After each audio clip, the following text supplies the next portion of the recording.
Hey, Philip. Thanks so much for joining me today. Yeah, thanks for having me. Appreciate it.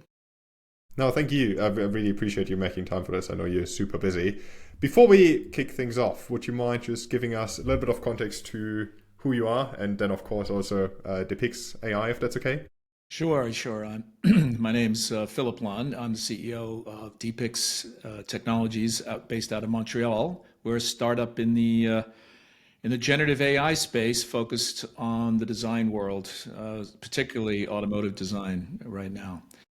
And my background is I've been in the computer graphics world for 20 plus years. Began my career at Alias Wavefront back in 1997 when Toy Story was coming onto the market in Jurassic Park. Silicon graphics was dominant in the computer space, and it was booming. And software from Alias was accelerating, and the film computer graphics market was just beginning, essentially, I guess you'd say. And in 2003, I left Alias and began a company called Bunkspeed. And Bunkspeed, what we did was we took a video game engine from the PlayStation 2 and refined that and built a data pathway for car data. And it enabled us to run car visualization for car design studios on a PC, which was a revolution. And my first customer was Nissan in San Diego, where instead of buying a Silicon Graphics Onyx, they bought a PC with our software on to change the game. Our software was called UDrive because when you dragged an alias file into the software, it tessellated it, found the wheels, put it in the center of the world, and made it drivable. So it was a real revolution because it had real-time updates and real-time graphics, right? So the graphics, you could drive the car and the reflections changed on the car. So a car designer back then could drive the car away and watch it past the camera. And so, we promoted the idea of having a sofa and a big power wall, and you make design visualization, which ultimately is communication of this new product that hasn't been built yet, really, really effective. So I took that and sold that all around the world at car design studios. At the time, Ford was a group of companies, and I got installed at Volvo and Jaguar Land Rover and Aston Martin, and then we consolidated that up into a deal, and Ford became my first large customer and really launched us and put us in business. So I had a fantastic team, Anthony Duca and Brad Hunt, and we built this sort of software company from the ground up, and with no investment whatsoever. So it was pretty exciting at the time. So in 2007, you know, I found a professor at UC San Diego I was introduced to, named Henrik Jensen, who had a real-time ray tracing algorithm.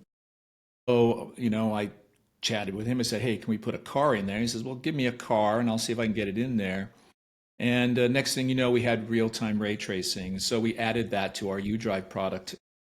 Another step, revolution because of the quality level. And now we had real-time properly rendered shadows. It was only 5, 10 frames per second at the time, and I think if I recall, we bought an 8 dual-core CPU machine, which cost about $40,000, but enabled us to run this real-time ray tracing fast enough to where it was effective.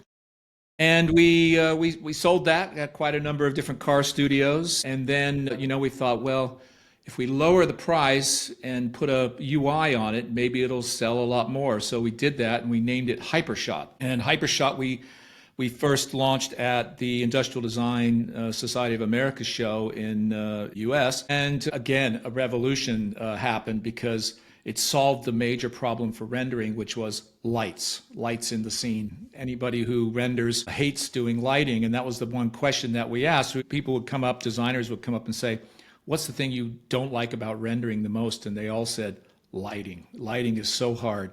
And I said, "Well, see this picture here on the screen?" And they would say, "Yeah." And I said, "Well, what if I told you there were no lights in this rendered image?" And like, "That's a rendering." And I would move the object, rotate it, and the head would explode. And all the lighting came from a newish technology back then called high dynamic range image, a 32-bit image, which Henrik figured out how to get the light and use that to render the object. that was another revolution, and we sold that like crazy. We became the industrial design standard around the world. 2010, Henrik and I parted, and that product became Keyshot, which is still the standard for real-time ray tracing for design. And I went on to continually evolving bunk speed. We took the render engine from NVIDIA at the time, and we're the first to launch a new type of ray tracing on the GPU, which was very interesting. So that accelerated very nicely. In 2003, the company was acquired, and bunk speed is now called SolidWorks Visualize, and it's still a standard with SolidWorks out there, which is really something I'm proud of. So basically, I launched those two things, and people still have fond memories of bunk speed and UDrive and what we did. I still hear it when I go out to some of the studios, which is cool. But after that, I started. One of my previous partners in the UK had a company called i20 3D, and we sort of turned that into an augmented reality company. And so we started down the augmented reality path, going back to the automotive studios. Got customers like McLaren and Christie's and Honda and Ford, and brought augmented reality on the iPad to design studios, which was another revolution. So that worked very well until that was acquired in 2016 by a Taiwanese company. So, and then I started of all things, a virtual reality company with I was at a trade show at the SIGGRAPH in Los Angeles, and I talked to this guy at the NVIDIA booth, and he had this incredible scene on the screen, and I've never seen anything like it in real time. It just looked so beautiful. It turns out it was all created with high dynamic range photographs, and used a laser scanning technique to laser scan an environment and then apply these high dynamic range images to a 3D model that was modeled from the HDR. A very long, time-consuming, painful process, but it got it into real time where you could walk around and you could change the exposure on this rendering, and it was incredible.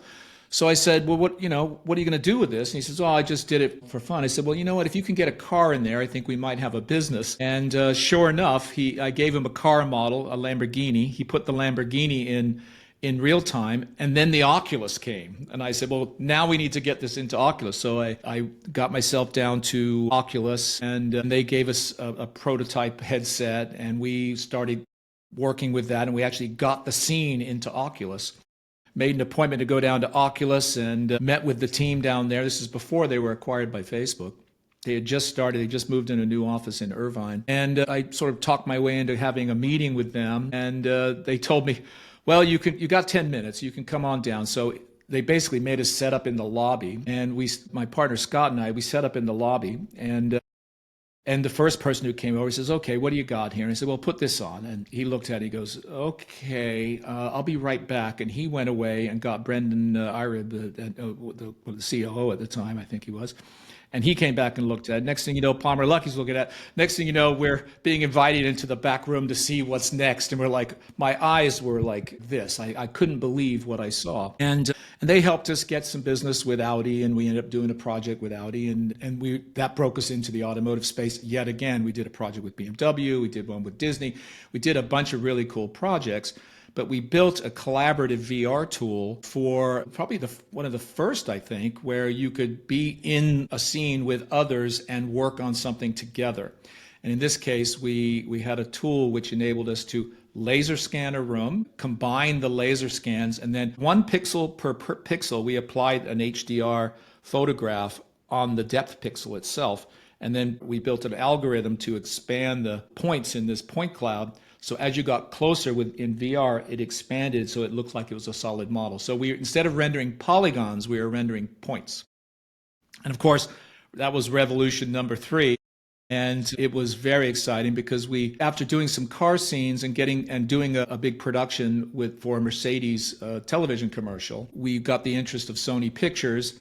Sony had us scanning a few sets. We did a set over movie set over in Japan, and then we did the Shark Tank set, which is, I think in the UK it's called Dragon's Den. And we did the Shark Tank set, and they used that as a virtual set. So that changed everything. So, we started as a car visualization tool, and we ended up being a virtual set production tool for Sony Pictures, and ultimately Sony Pictures acquired the company in 2019. So that left me, taking a year off, enjoying myself and taking a breather. And at that time, I went back to my office and started teaching myself the new thing at the time, which was machine vision, machine learning. And I got myself a little Amazon Lens camera, it was called, and taught myself how to recognize my coffee cup and watch it being tracked as I moved it in front of a camera, which just blew me away. And I started reading and understanding. I took an Andrew Ng course in machine vision and sort of taught myself the basics of machine learning.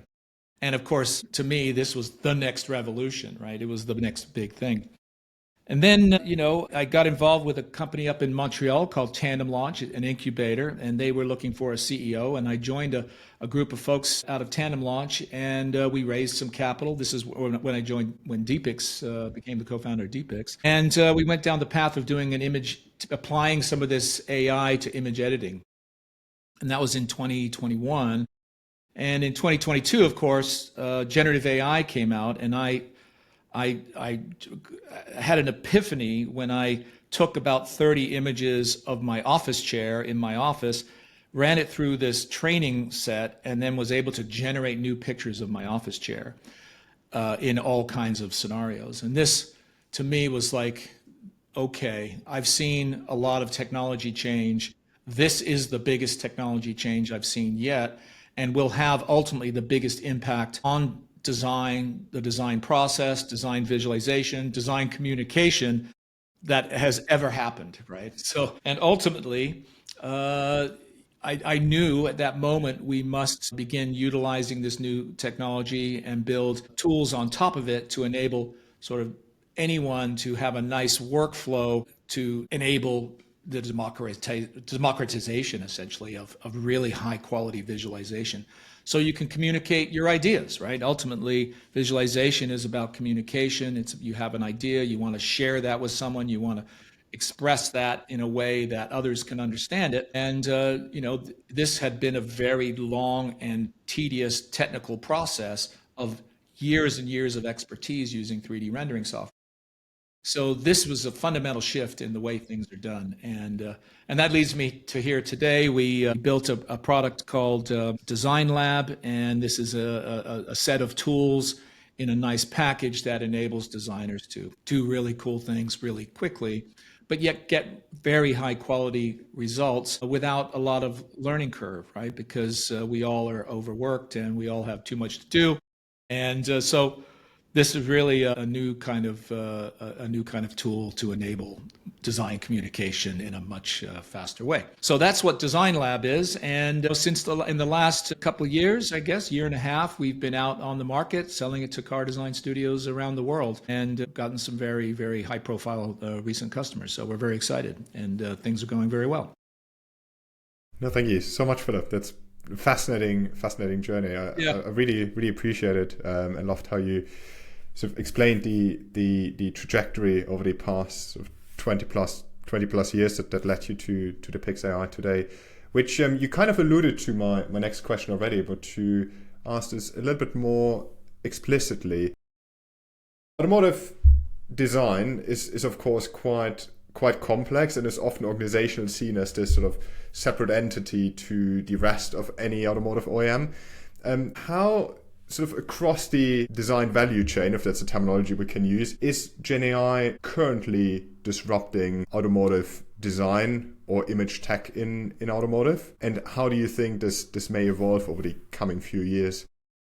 Well, it's a good question. I think, a year ago it was so new, right? Yeah. And I think as new disruptive technologies come out, when Photoshop came out, painters were freaked out and it was like, oh, this is the end of my world. I won't be using my paint anymore. When digital photography came out, oh no, I won't be able to develop pictures anymore. And what everybody has seen from these kinds of disruptive technologies is if you want to continue your business that way and do things that way, you're welcome to. It's a great process. It's very satisfying, can be very joyful. But there's a faster way for business to get done more effectively. So we must adopt these new technologies, and sure enough, they get adopted, right? And I think a year ago, there was a lot of misunderstanding. It was so new and frightening to a lot of people. It's like, what is this new thing, right? And I think now that people have played enough with some of the online tools that are readily available, such as Midjourney or ChatGPT, it's now at the point where there's a comfort that's starting to be felt and people are starting to recognize the capabilities. And I'm seeing that automotive OEMs are now more willing to embrace this new thing into their workflow. And it's really about in the chain of process where it fits within the process. It's not something that gets used all the time. We compress cycles down from many, many days to potentially minutes. And so this is a pretty big change, right? But what it can either enable is more iteration or more ideas to be realized than has ever been possible before. So ultimately, better decisions can be made on a very, very expensive design process, right? So what gets built ultimately is a very expensive thing. And I see now that we've sort of figured out this early design process, what's desired is to sort of bring the further downstream areas, the engineering data and the engineering information, bring it closer to design to enable those two things to merge together. So I can see that certainly happening over the next year or two. Interestingly, if you look at sort of AI as a whole, it's been trained on sort of the corpus of publicly available data. What it hasn't had is data that's behind the firewall, right? Behind the secret data that a company owns.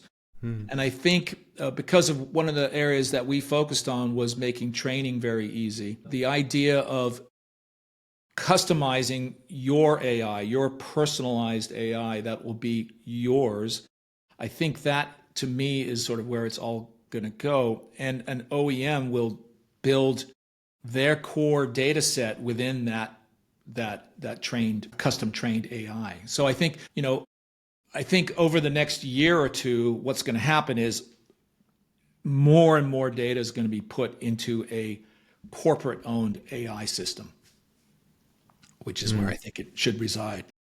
And and that's one of the things that we do differently is ours is a self-contained package that we can install behind the firewall. So a team, an organization can feel 100% confident that any data that goes into the system stays within that system, is not used to train another competitor or train anybody else's stuff. This is your AI. So once designers understand that they can freely put their own data into the system and see the results of what that can create for them, light bulbs go off and big aha moments happen, and everything changes in the dynamic of how their perception is of AI. So I actually watched, I was at a customer meeting this week, and I watched a guy who told me, a designer, who said, I've been an AI skeptic up until this week, basically. This changed everything for me. I was a skeptic, now I am a believer. And this was something from just a little bit of pushing, a little coaching, a little bit like, just try this. And all of a sudden, the light bulb goes off, which has been, which I think is going to happen organizationally. Light bulbs are going to go off on just how powerful of a tool it is. And it's going to be a required thing because it's so much more efficient. And I see the change sort of sweeping rather rapidly once it tips. And I think we're getting very close to that tipping point at this point. Two really interesting areas there. You mentioned this example of moving from a skeptic to a believer, which sort of leads me to a wider point, because there are so many different ways organizations can go about adopting new technology and experimenting with new solutions. And you've worked with many of them over the past years. I was just wondering if there are any particularly lessons that you could share from organizations that are successful in adopting new technology quickly. And then sort of linked to that, you mentioned this aspect of improving efficiency, especially in the design world, beyond FTE savings and potentially some time savings. What are some of the metrics that we try and optimize currently with some of these GenAI solutions? Yeah, I mean, some of the metrics, obviously we never get privy to a lot of this stuff on how they measure their success. But I think from what I've seen, sort of the best way for a company to move with this new technology is to have a ring-fenced area within their organization where they can try it. First of all, how do you get it installed, right? We have, like I mentioned, a fully installed package. that needs to go onto a workstation. It needs to be checked. It needs to be, all the security concerns that these companies have to have the boxes checked. So a good way to do that is sort of put it in a contained area and allow a team to work with it. And I've seen one of our customers actually competed a team, said, okay, here's a new project. We have a project that's using AI and a project that's using the traditional methods. And it's no contest, honestly. Within a few days, a team using AI can produce a lot of interesting content that would have been impossible to visualize any other way. So ideas can now be visualized and expressed and communicated in ways that are simply have been impossible in the past. Mm-hmm. And interesting, at Deepix, we focused on, my partner Chris Braun. He was 20 years with Porsche Design. He's pretty much knows everything about design and marketing visualization from the highest level of quality, and has brought this make it better, make it better, make it better kind of view to what we're doing. So we've really focused on high quality versus speed, right? So speed is one thing, but it needs to remain, you need to have a certain level of output for it to be accepted by senior management, right? And that's why these long processes of design visualization have happened, where you start with a sketch, the sketch goes to a 3D model, the 3D model goes to a rendering, the rendering goes to a virtual reality. Maybe this 3D model goes to virtual reality, you start looking at it there. Maybe you start milling out the clay gets covered with Dynoc, gets pushed out into the studio or outside so you can have a look at it in the sunshine. But yet it never looks like a real car, and then things often change. So the idea of being able to look at something in many different ways before you get to that, push it out and look at it in physical form, can be very effective in reducing the overall cycle time and reducing cost. And of course, we all know the pressure in the automotive space right now with what's happening in China and the rate of change and the rate of development there. It's only going to accelerate the need to accelerate internally, right? The processes have to move faster. The competitive landscape is much greater than ever before. So the adoption of technologies like AI are going to be crucial in order to accelerate the process. And this is just one link of the chain, right? So, there's the design, there's the marketing end on the other end, but there's the whole engineering process that goes on in between, which also has some tremendous use for AI for design, but also AI for CAD visualization as well.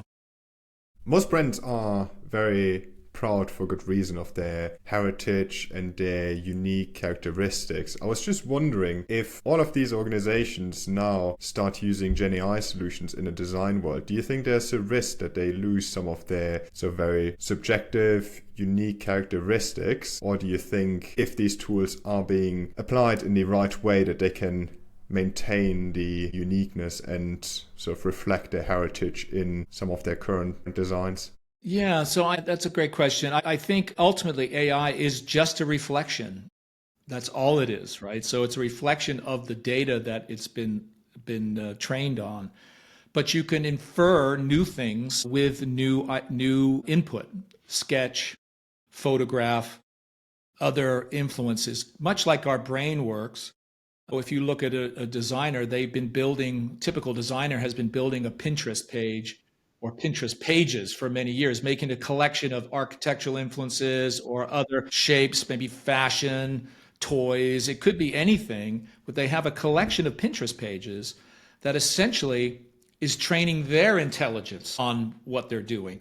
So this is essentially what AI is. It's replicating the way the brain works and replicating the way we take in information, and we can tune this information to be representative of us as a designer. And I'm not a designer, I'm an engineer by training, but I think, if the ability is there to train on your own thoughts, your ideas, your sketches, your way of doing things, you will have a personal AI that will maintain your own brand DNA, and you can keep your brand DNA for your organization or change it. Sometimes it requires a big, massive shift, but you can take a new concept that may have a new design language and apply that to any proportion that you may have had or any past vehicle. So you can do things way faster and visualize new design language in a way that's never been possible before. So it's a pretty exciting time, I think, actually, where we are, because it enables you to visualize things that have just been impossible because of the cost and time involved in creation of that visualization. Now you can do it very quickly. So if you have an idea, you can visualize it, and if you're a creative, which is what obviously is in this, it's a creative process, you have lots of ideas. And so don't fear the idea, make the idea realized, whatever that might be. That's the way I see realize your ideas in a whole new way. Part of the reason, as I understand it at least, that design studios in automotive are both organizationally, but then in a lot of cases also physically disconnected from the rest of the organization, is because automotive OEMs are quite scared of IP fraud and other organizations copying their unique designs and getting previews of yet unrevealed products. I was just wondering, on the topic of IP protection, what are some of the GenAI implications as it relates to maintaining these original designs as an asset? Is this something that's a big topic in conversations you have with leaders in the space, or? It hasn't, no, I think, because essentially what we deliver is a package that's been trained on data up to a point. It doesn't have any of their particular behind the firewall stuff in it anyway. You can choose as an organization to put your own history into the system. And, I think on publicly available stuff, anybody can do a Google search. Everybody does Google search. Everybody uses Google when they want to get an influence from something else or see something cool. I like this shape here. I like this here. I like the way that, I like the lighting in that scene. Now you can actually take some of the lighting in a scene and apply it. You can take some of that shape and bring it into your design. So it's just a tool, ultimately. And it's just a new tool that designers have that can be customized to your own personal history. So you can, as a designer, bring in all your stuff that hasn't been put out onto the internet at all. So therefore, is not in the system. And OEMs can bring their history in. So I see that happening. I think it's starting to percolate, the idea of sort of getting some training to train on past data, past sketches and drawings and what have you. So you're easily able to bring the past into the future. So you maintain that brand DNA. So, I think this will take an investment, right? It's going to take a decision from the top down to make an investment. Like, we want to capture our DNA. We want to take some of those drawings out of the drawers, get them into digital, and put them into the system so we can capitalize on some of our history, some of our past successful products. So I think training is going to be a very big thing in the future as more and more data gets put into the system. And you have your own personal AI that travels with you. I think designers will come into the organization with their own trained AI. I have my AI, it's me, it's had everything I've done since I was a child, and it is part of you, right? So it's sort of an AI replica of you, and you'll be able to utilize that in your work. And I think that's what's going to happen if you're going to have an AI digital copy of yourself, because it's had all your data trained. Right now, everything that we do publicly gets trained, right? It seems. So you want to have your personal AI. And I haven't set mine up yet, but I'm about to buy a new computer, so I have mine. I want my personal AI on my machine, and then everything will go into that, and I won't use any of the online stuff anymore. I really hate putting anything into online AI at all, because every question, everything you ask, everything it comes out is all being trained. So this is I think one of the big concerns about OEMs and the use of AI. If it's online, it's being used. I mean, if they say they're not going to use it, you have to trust that, but that's difficult, right? So I think that's the reason why we chose the self-contained package that resides behind the firewall, because I think it really is a personal private thing that you want to make sure that you capture your organization's knowledge into a system that can be leveraged by everybody for the future. Speaking about the future, as a final question from my side, are there any particular areas in terms of possible future developments, whether technologically or beyond, that you're particularly excited about? Well, I'm obviously excited about what's happening with 3D. I mean, I think 3D is the frontier that is rapidly coming upon us. If you look at the changes that's gone from last year to today in the ability to take an image or a set of images and generate a 3D model, it's really quite remarkable, the rate of change in that area. And I think, as organizations begin to train, like an automotive OEM has a very particular data set with particular, quote, class A surfacing and what have you. So very high quality 3D data. Once that gets trained on and you should, in theory, be able to generate that quality of data as an output. And that should be able to considerably reduce the amount of time to generate the high quality data required for manufacturing.